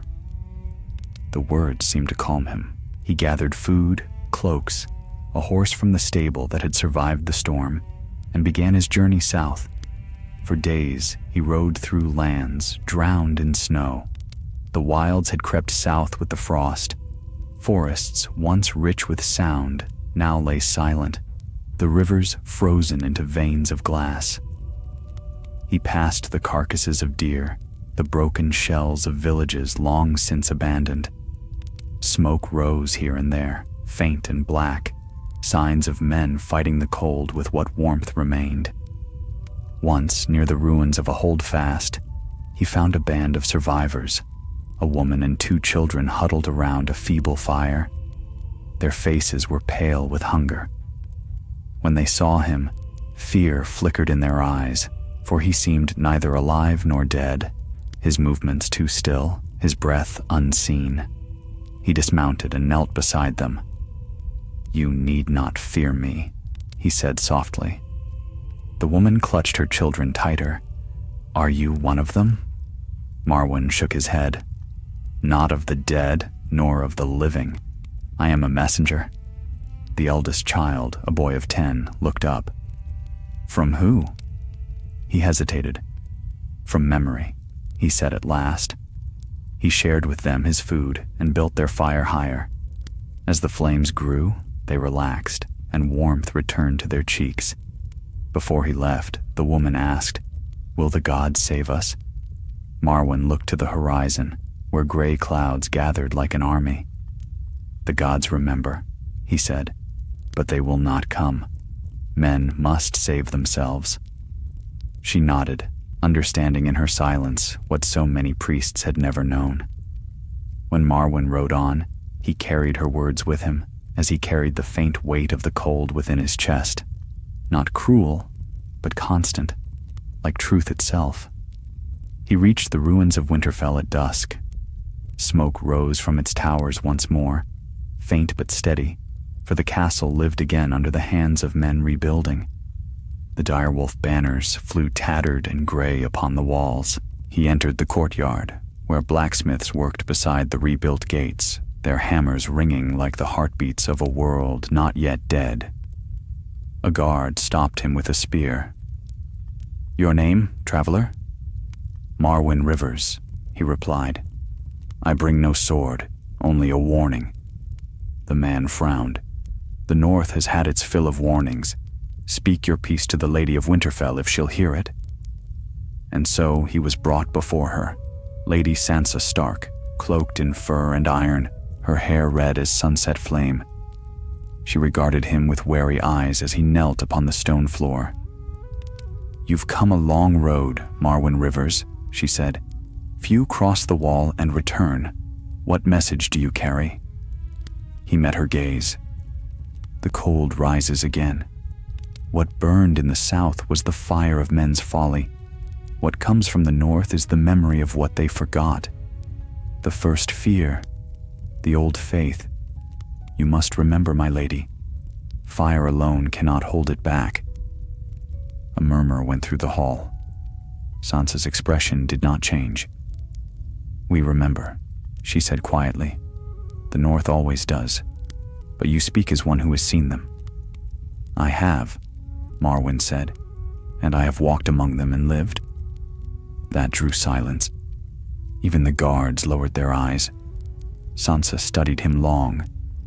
"Then you are either blessed or cursed." "Both," he said. She dismissed the others, keeping only one Maester by her side. When the hall was empty, she spoke again, her voice softer. "What do they want, these things that come with the cold?" Marwyn's eyes grew distant. "Nothing. They do not desire as men do. They are memory given form. The punishment for forgetting. Once, men swore to remember. The wall, the oaths, the balance between flame and frost. But greed burned their vows to ash. Now the cold remembers for them." Sansa leaned forward. "Then how do we fight memory?" Marwyn smiled faintly. "You do not. You honor it. You endure it. You tell the story, so it does not come again." For a long moment, neither spoke. Snow drifted through the cracks of the high windows, whispering upon the stone. At last, Sansa said, "Then stay here. Tell your story. The North listens to those who remember." Marwyn bowed his head. "For a time," he said, "but memory does not rest long in one place. It wanders, as I do." He stayed through the winter, walking the halls of Winterfell like a quiet ghost. He spoke with the children, teaching them of fire and ice, of kings and sparrows, and how faith could burn or freeze a man alike. The people came to call him the Frost Septon, though he denied the title. In the darkest nights, when the wind screamed across the moors, he would climb the battlements and gaze north, where faint lights shimmered in the sky. The memory of that cold voice still echoed within him. Fire burns and is forgotten. Cold endures. And yet, he thought, perhaps between the two lay something worth saving. The fragile warmth that men built with their hands, their courage, their stories. That warmth was fleeting, yes, but it was human, and it was enough. When spring's first thaw came, He left Winterfell as quietly as he had arrived. None tried to stop him. Some said they saw him walking into the woods at dawn, his cloak trailing white across the frost.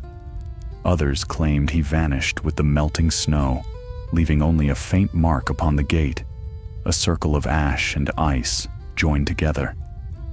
Years later, travelers spoke of a wanderer seen in the Riverlands, a gray-cloaked man with pale eyes who told tales by the fire, of kings, of priests, of a city consumed by its own piety, and of a faith that froze the world to remember its sins. They said his stories were not sermons but warnings, and that when he spoke, the firelight dimmed, as though listening, and when he left, the night grew colder, but the hearts of those who heard him burned a little brighter. Years turned, and the snows melted from the hills of the north.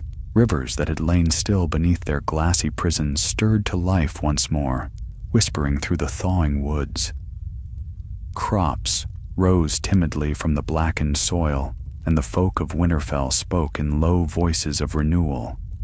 Yet beyond the small warmth of hearths and hearth-bound hopes, rumors drifted like smoke, of a wanderer moving through the 7 kingdoms, a man neither young nor old, who carried no sigil, but whose words burned brighter than fire. He came to the Riverlands first, walking the old roads where war had long since taken its toll. The fields were patched with graves, the villages rebuilt in haste. Children played among broken stones that once were keeps. The small folk whispered prayers to any god who might still listen, though most had forgotten the words. Marwyn rivers passed among them as one might pass through a dream. His cloak was the color of ash, his hair silvered by frost, and his eyes, gray shot through with white, held a calm that unsettled even the bold. Yet when he spoke, his voice was soft, like the murmur of distant water. He told no tales of conquest, no promises of heaven or hell. He spoke instead of remembrance, of how fire and pride had once burned a city to green ruin, and how cold, endless, and patient had come to remind men what they had forgotten. At first, they listened out of curiosity. Then, slowly, they began to believe. The butcher of Derry's Ford set aside his blade and wept when Marwyn spoke of the sept of Baelor and the thousands lost in its flames. The miller's widow said she had dreamt of him before, standing in the ashes of the world with snow in his hair. And when the children asked him if the gods still watched them, he knelt and said, "Aye, but only when men remember to watch themselves." From village to village, the Frost Septon, as they named him, passed, leaving behind no altar but the silence of thought. He asked for nothing, no coin, no bread, no prayer. He stayed but a night, speaking by the fire, and moved on with the dawn. Yet wherever he went, the air changed. Men grew quieter, more mindful, quarrels stilled. Once, in a market square where 2 lords' soldiers quarreled over tithes, Marwyn stood between them and said only, "You both feed death. It will not thank you." Neither side raised a sword after that. In time, his name reached farther south, to Old Town and the High Tower's shadow. The citadel scoffed, of course. "A frostbitten preacher," one Meister called him, another ghost from the ruins of faith. But not all laughed. A few remembered the tales of a boy once trained in their halls, before the wars, before the High Sparrow's rise. A boy who had spoken too much of the heart behind belief and too little of dogma. Some said he was that same boy, returned from the grave of his own making. By the time Marwyn reached the Reach, winter had loosened its grip, but its ghost still lingered in the land. He found the people rebuilding their temples, their gods refashioned from marble and gold, their prayers spoken as much to wealth as to mercy. And as he saw the new sept rising over Bitterbridge, grander, richer than the one before, sorrow filled him. He climbed the steps and entered the half-built hall. Masons and priests moved among the scaffolds, arguing over design. One of them, a stout man in silks too fine for a holy robe, approached him. "You there, the workyard's no place for beggars." "I beg nothing," Marwyn said, "only to speak." The man looked him over, sneering at the weathered cloak and travel-worn boots. "And what sermon does a vagrant carry?" Marwyn's voice was calm. "A warning." "Of what?" He looked around the marble hall, at the golden chandeliers and painted glass. "Of memory forgotten. You build your pride higher each time it falls, and you call it faith. But gold cannot save your souls from fire, or from frost." The man laughed, loud and sharp. "You speak of the old madness, of that barefoot zealot and his queen's folly. Those days are gone, old man. We are wiser now." Marwyn's eyes were steady. So said every generation before the next burned. Others had gathered to listen. Masons with dust on their hands, a few weary travelers, even a young septa with doubt in her eyes. The priest waved them off. "Enough of this gloom. Be gone, wanderer. We serve the seven, not the ghosts of snow." Marwyn turned to leave, but the septa stepped forward. "Wait," she said. "You said both fire and frost destroy. What then endures?" He paused. "What men build between them," he said. "Kindness, memory, the courage to remember their own sins and forgive others for theirs. That is what the gods envy most. The warmth that belongs only to men." Then he left, walking into the evening mist. Behind him, silence filled the hall. The priest scoffed and barked orders again, but the septa kept her gaze on the door long after Marwyn had vanished. He wandered west after that, toward the sea. His hair grew long, his beard white as the foam on the shore. In small ports and lonely towns, sailors whispered that they had seen him walking along the cliffs, staring into the waves as though he sought something beneath. And one morning, when the gulls screamed over the harbor of Fair Isle, a fisherman found him sitting upon a rock, staring at the horizon where the sun met the sea. His cloak was heavy with dew, his face peaceful. The fisherman called to him, but Marwyn did not stir. The tide crept closer, whispering over his boots. When the fisherman reached him, he found the man cold to the touch, though the day was warm. In his hands lay a small wooden token, the face of a weirwood, carved and worn smooth by years of travel. The fisherman brought word to the nearest sept, and by sunset, half the town had gathered. They buried him on the cliffs overlooking the sea, marking the grave with stone rather than wood. Upon it, they carved no name, only a single line. "Fire burns and is forgotten. Cold endures, but men remember." In the years that followed, stories spread. Some said the frost septon still walked in storms, seen at crossroads or on the edges of camps when winter winds began to howl. Others swore that on nights when the snow fell without sound, a voice could be heard in the silence, whispering, "Remember." The citadel dismissed it as superstition. The septs forbade his name to be spoken from the pulpit. But the small folk remembered, as they always did, and in the remembering, they kept his truth alive. For though the gods had burned and frozen and risen again in endless cycle, one man's story had become something older, deeper, a memory that walked through time itself, reminding the living what the holy had forgotten, that the greatest light in all the world was not divine, but human. The frail warmth that endures even when the fires die and the cold comes. And so ended the tale of Marwyn Rivers, once a boy of the Sept, later the Frost Septon, last witness of the High Sparrow's folly. His name faded from books and tongues, as all names do. But when the snows returned and fires burned low, mothers told their children his story by the hearth, and the world remembered. For memory, as he had said, is the truest faith of all. Seasons turned, and men who had once known the Frost Septon were gathered to dust. Yet his memory, like the breath of winter, lingered in the world. It passed from tongue to tongue, changing as stories do, until no one could say where truth ended and legend began. Still, in every corner of Westeros, when fires burned low and the wind pressed against the shutters, someone would whisper of him, the wanderer who walked between fire and frost, who taught men to remember. In the north, they said the snows fell softer upon Winterfell because of him.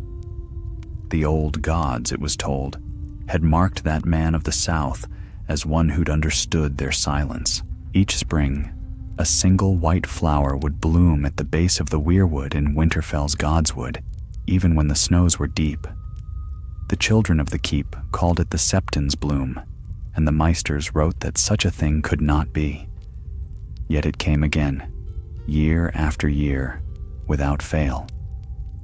In the Riverlands, small folk built shrines of stone beside the fords where battles once raged. They placed no candles upon them, only smooth river stones etched with 7-pointed stars or carved with the faces of trees. So the river remembers, they said. And when floods came and washed the stones away, new ones would appear within the month, carried down from some unknown hand upstream. Far to the south, in Old Town, the Citadel kept record of the man they called Marwyn the Wanderer, confusing him with others who bore his name. One parchment told of a preacher who'd spoken of mercy rather than creed and disappeared near Fair Isle. Another described a northern hermit whose eyes shone like ice, who taught children that gods were merely memory made eternal. The maesters argued in their gray halls over which account was true, and none could agree. But the oldest among them would smile and say, perhaps all of them. But legends are never content to rest. In time, as the kingdoms healed their wounds and new kings sat upon old thrones, the tale of the Frost Septon grew into something larger. It was said that a book appeared in the Citadel's libraries, a plain, unadorned thing bound in black leather, its pages brittle with age. No title marked its spine. Within were written words that no maester claimed to have copied, and yet the script was familiar, spare, deliberate. The first line read, "Fire burns and is forgotten, cold endures, but men remember." The rest of the book spoke not of gods, but of men, of how faith could be seed or sword, how memory shaped truth more deeply than prayer. Its final page bore a sigil no maester could place, half a sun, half a snowflake, joined in a circle. Some said the book came from beyond the wall, found beside the bones of an old watchtower. Others claimed a raven had dropped it at the gates one morning, its feathers white as frost. Whatever its origin, the book spread. Copies were made, carried by traders and scribes across the realm. In taverns and marketplaces, men began to quote its sayings, calling them the teachings of the Frost Septon. "Mercy is the only prayer the gods cannot refuse," said one. "Pride burns brighter than wildfire and leaves less behind," said another. And the one repeated most often, whispered by mothers to their children before sleep, "Remember, that is all the gods ever asked." The faith of the Seven tried to ban it, of course. High Seps declared the book heresy, its copies burned in the squares. Yet for every flame that consumed it, 3 more were written in secret. In the Reach, Septas taught its words beside their hymns. In the north, The old god's followers spoke them in the same breath as their prayers. The teachings were neither faith nor blasphemy. They were something older, gentler, beyond creed or crown. 100 years passed. The great cities changed, kings rose and fell, and the memory of the High Sparrow's tyranny faded to dust. But when storms gathered over the land, when hunger struck or war returned, people remembered the words of the Frost Septon. They gathered not in marble septs, but in fields and forests, beneath sky and rain, and spoke softly to one another. We remember. It was said that in those gatherings, strange things occurred. Fires that should have died burned brighter. Snow that should have fallen ceased. Travelers swore they saw a tall figure walking among them, cloaked in gray, his steps leaving no mark. His presence brought calm, though he spoke no words. And when he was gone, the air smelled faintly of winter and of pine. At first, they thought him ghost or saint, but others believed the truth simpler still, that he was memory made flesh again, called forth by those who remembered, for memory, like the cold, endures. In the Vale, a young Meister named Edric found one such gathering. He came to study, to write of it for the Citadel, but he stayed long after the others had gone.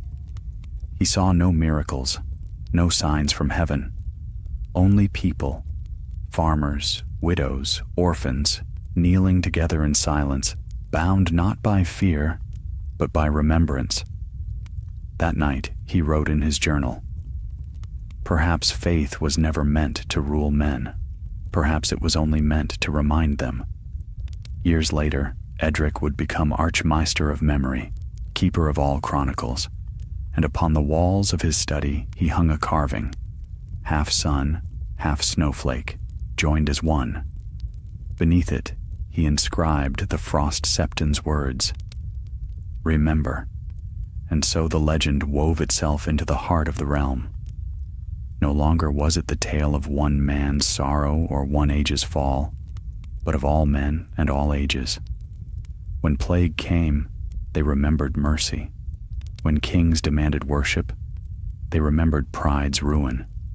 When winters howled and summers scorched, they remembered balance.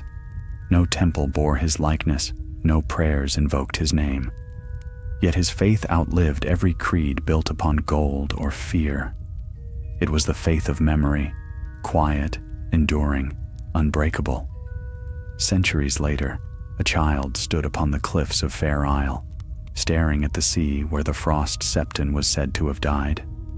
The wind tugged at her hair, and in her small hand she held a smooth stone carved with the ancient mark, the joined sun and snowflake. Her grandmother had told her the story, as her mother had before her, and she whispered the words now into the roar of the waves. Fire burns and is forgotten. Cold endures, but we remember. The wind carried her voice out across the water, over lands and mountains, through forests and ruins, until it faded into the endless sky. Somewhere, in the deep silence of the north, snow began to fall. And beneath the weirwood trees, where sap bled red as old memory, the wind stirred.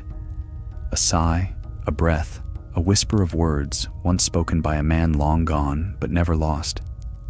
Remember, the years ripened into centuries, and the world changed as worlds always do. Empires rose, shining and terrible. Kingdoms fell, their stones swallowed by root and river. Faiths waxed and waned, each declaring itself the truest, each fading in its turn. Yet through all the rise and ruin, one thread endured, a whisper, soft as snowfall, carried through generations. Remember. No temple bore that word carved upon its doors, and yet it lived in the hearts of men more deeply than any prayer. It lingered in the songs sung beside hearths in midwinter, in the letters of scholars and the lullabies of mothers. The people no longer spoke the Frost Septon's name. Time had worn it away. but his truth had become part of the world, like the turning of the seasons or the sighing of the sea. In the age of the new thrones, when lords ruled from cities of glass and steel, the world seemed at peace. There were no wars of faith, no burning of heretics, no kings crowned by holy hands. Yet the peace was thin as ice. The people had traded gods for gold, memory for motion. They built towers that touched the sky but forgot why they feared the heavens in the first place. In Old Town, the Citadel's bells still tolled for each new maester forged, though few now studied the lore of the past. The great library had doubled in size, yet half its scrolls were never opened. Among those few who still kept the older tongues, whispers began again that the realm's memory had grown too long, too heavy, and was beginning to crack. Then, in the far north, the snows returned. At first it was gentle, a flurry, a stray frost upon the window panes of Winterfell and White Harbor. But soon the wind began to bite, and with it came dreams. Men and women alike woke screaming, saying they had seen a man of ash and snow walking across fields of fire. In his hand he carried neither sword nor book, but a lantern that burned with a white flame. The maesters dismissed it as madness, yet the tales grew. Sailors in the sunset sea swore they saw a figure standing upon the waves, gazing east. In the riverlands, shepherds found strange symbols traced in frost upon their doors. A circle, half sun, half snowflake. The lords called for order, the septs called for prayer, and the citadel called for reason. None could still the unease that spread like winter fog. In those days, a young scholar named Lyson, the last apprentice of the Order of Memory, found herself drawn to the north. She had studied the ancient fragments, the lost book of the Frost Septon, the tales of the High Sparrow's fall, the forgotten wars between flame and cold. Her teachers told her they were myths, but she believed otherwise. If memory dies, she had written in her journal, the world will forget itself and fall again into ruin. So Lyson left Old Town and journeyed north, through river and forest, across the winter passes where old roads vanished under the snow. Her companions deserted her one by one, until she was alone. Still she pressed on, guided by something deeper than will, a whisper that seemed to echo from within the wind itself. Remember. After long months, she came at last to the ruins of Winterfell. The castle stood silent, its walls broken but proud. Snow covered the courtyard in unbroken white, save for one mark, the faint outline of a man's step, though no man had walked there for 100 years. Lyson followed the tracks into the Godswood. The ancient weirwood still stood, its face worn smooth by wind and time. Beneath it, the air shimmered faintly, and a single white flower bloomed through the snow. She knelt. "Are you still here?" she whispered. The branches stirred, though no wind blew. Then came a voice, low, endless, not of one man but of all who had ever lived and died. "I am not here," it said. "I am everywhere memory endures."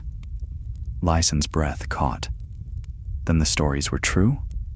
"All stories are true while men remember them," said the voice. "But truth changes with the telling. What was once a man is now only what the world needs him to be." "And what does the world need now?" she asked. Silence followed.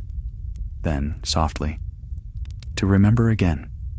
The world has grown deaf to its own past. Fire and frost no longer war. They sleep, waiting for men's forgetfulness to wake them once more." Lyson bowed her head. "Then I will write your words anew." The voice seemed to sigh through the leaves. "Do not write. Speak. The quill dies, the paper burns, but the word lives while hearts hold it. Walk, child of memory, and carry the flame that does not burn. The light around the weirwood flared, white as dawn, and when it faded, she stood alone. The flower was gone. Only the carved face of the tree remained, and its eyes, deep, sorrowful, seemed almost to smile. Lysen returned south in spring. Wherever she walked, the snow melted. She carried no book, no banner, no proof of her journey, yet her words spread as swiftly as wind. In every town, in every hall, people gathered to hear her speak. She spoke of memory, of mercy, of the balance between pride and forgiveness. She said that men must hold both fire and frost within them, passion enough to live, humility enough to endure. She never once spoke the Frost Septon's name, yet his shadow walked beside her in every word. In time, she came to be known as the Lantern Bearer, for wherever she went, the fires burned steady and the winters gentler. Her followers called themselves the Keepers of Memory, though she forbade them to build temples or carve her likeness. Faith dies in stone, she said. Let it live in story. And so it did. Generations passed, and her tale, too, became legend. The keepers wandered the world, carrying small lanterns of white glass, each flame said to be a fragment of the Frost Septon's light. They did not preach. They listened. They did not command. They remembered. Even as new kings rose and the old names faded into dust, a whisper endured, carried in song, in silence, in snow. Fire burns and is forgotten. Cold endures. But men remember. And when storms howled over the lands of men, when darkness crept once more at the world's edge, there would always be, somewhere, a single light gleaming faintly in the night, the lantern of memory, its flame unyielding, its keeper unknown. Perhaps it was a wanderer, cloaked in gray. Perhaps a woman's voice whispering through falling snow. Or perhaps only the echo of a story told too long to die. For as long as men remember, no truth is ever truly lost. And the Frost Septon, born of fire and redeemed in frost, lived on in that remembrance, eternal and quiet as winter itself.